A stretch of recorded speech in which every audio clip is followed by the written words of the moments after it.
नमस्कार दोस्तों, आज की हमारी कहानी एक बेटी पर आधारित है। आपको हमारी कहानी अच्छी लगे तो हमारे चैनल को सब्सक्राइब करें और वीडियो को लाइक करें। ये कहानी एक लक्ष्मी नाम की लड़की की है। यह सब मैं इसलिए कह रही हूँ क्योंकि ऐसा मैं फील करती हूँ। एक लड़की थी, जब उसका जन्म होने वाला था तब उसके दादा दादी और घर के रिश्तेदार जश्न की तैयारी कर रहे थे क्योंकि उन्हें लगता था कि लड़का होगा, पर ऐसा नहीं था, लड़की हुई। जब लोगों ने उसे देखा और जिस नाम से उसे पुकारा वो था कुललक्ष्मी। अब सगुनी नाम सुनने में अजीब लग रहा है ना, लेकिन वो लड़की मुस्कुरा रही थी अपना नया नाम सुनकर। सोच रही थी कि किसी जन्नत में आ गई हूँ मैं, लेकिन लोग मुझे छू भी नहीं रहे हैं। ऐसा लगता है मानो मुझे कोई बीमारी है। जो जश्न मनाने आए थे वो भी चले गए। मुझे लोग मारना चाह रहे थे। सोच रहे थे लड़की हूँ और बदनामी के सिवा दे भी क्या सकती हूँ। केवल एक इंसान जो मेरा पूरा साथ दे रहा था वो थी मेरी माँ, जिसने मुझे दुनिया की नज़रों से बहुत दूर भेज दिया। दुनिया की नज़रों में तो मैं मर चुकी थी, लेकिन मैं तो अनाथालय में थी। मेरा भरा पूरा परिवार था, लेकिन फिर भी मैं अनाथालय में थी। कितना अजीब है ना। ऐसा कोई दिन नहीं जाता था जब मेरी माँ मुझसे मिलने ना आती हो और मुझे दूध ना पिलाती हो। मेरी पूरी देख रेख करती थी मेरी माँ, और परिवार वालों से झूठ बोलती थी कि मैं अपनी सहेली से मिलने जा रही हूँ। हर रोज़ माँ नए बहाने बनाती थी। एक दिन मुझे तेज़ बुखार हो गया और उस दिन माँ पूरे दिन मेरे साथ रही और मुझे सुलाकर ही वापस घर गई। पापा ने पूछा कि इतनी देर कैसे हो गई, तो वो बोली कि मेरी सहेली की तबीयत खराब थी और मैं उसकी मदद करा रही थी। पापा ने गुस्से में उस दिन मम्मी की पिटाई भी की। माँ दर्द सह रही थी, लेकिन फिर भी मुझे छुपा रही थी। उसे लगता था कि मैं तो बच्ची हूँ, मैं क्या समझूंगी, लेकिन ऐसा नहीं था। मैं सब समझती थी। मैंने भी सोच लिया कि सब जानकर रहूँगी। मैं मैडम के पास गई और बहुत रिक्वेस्ट करने पर उन्होंने मुझे सब कुछ बता दिया। यह सब सुनकर मुझे बहुत गुस्सा आया। मैंने तभी सोच लिया कि कुछ अलग करके दिखाना है।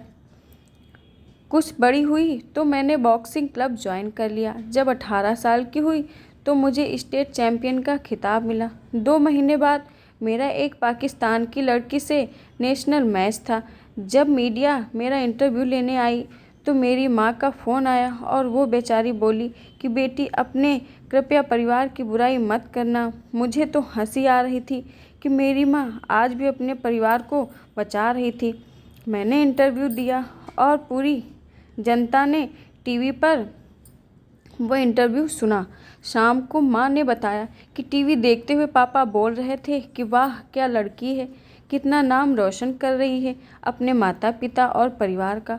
वो लोग तो मुझे छोड़कर चले गए थे ये कहकर कि मैं कुललक्ष्मी हूँ।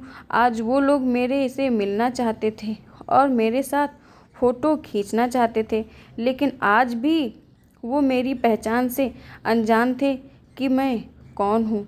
ठीक 2 महीने बाद नेशनल चैम्पियनशिप का मैच हुआ और वो सभी मुझे देखने आए थे।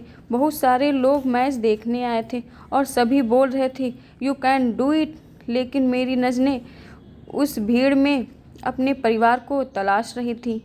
दूर भीड़ में मुझे मेरा परिवार नज़र आया। उनको देखते ही मेरे अंदर का गुस्सा भर आया और सारा गुस्सा मैंने अपने प्रतिद्वंदी पर निकाल दिया और वो नेशनल खिताब अपने नाम कर लिया। फिर क्या था, सभी मुझ में इंटरेस्टेड हो गए। लोग मुझसे मेरे परिवार के बारे में पूछने लगे। बहुत मजबूर होकर मैंने बताया कि मैं वो लड़की हूँ जिसे 20 साल पहले मार दिया गया था, जिसे सबसे पहला नाम कुललक्ष्मी दिया गया था। मेरे पूरे परिवार की आंखें नम हो चुकी थी। तभी दूर भीड़ में से भागकर कोई मेरे पास आया और मुझे बेटी कहकर पुकारा। ये सब मानो मेरे लिए कोई सपने जैसा था। जो बचपन का प्यार मैंने खो दिया था वो अचानक ही मुझे मिल गया और उसने मुझे गले लगाकर सभी से कहा, यह मेरी बेटी है जिसने मुझे पिता बनने का हक दिलाया। सभी लोग मेरे से माफ़ी मांग रहे थे। जब मैंने जन्म लिया तब मैं केवल एक लड़की थी, लेकिन आज मैं एक बेटी हूँ। अपने परिवार के आंगन की तुलसी बन चुकी हूँ, अपने घर की मुस्कान बन चुकी हूँ, मैं बेटी बन चुकी हूँ। यह कहानी थी मुझ कुलक्ष्मी की, जिसने अपने घर की लक्ष्मी बनाया, और मेरी माँ इस कहानी की सबसे महत्वपूर्ण पात्र थी। होती नहीं बेटियाँ हर किसी की चाह में, जहाँ न सोचा हो पहुँच जाती हैं उस राह में, जिसने उन्हें पैदा होते ही मार दिया हो। समझो उसने अपनी बदल रही किस्मत को ठुकरा दिया हो।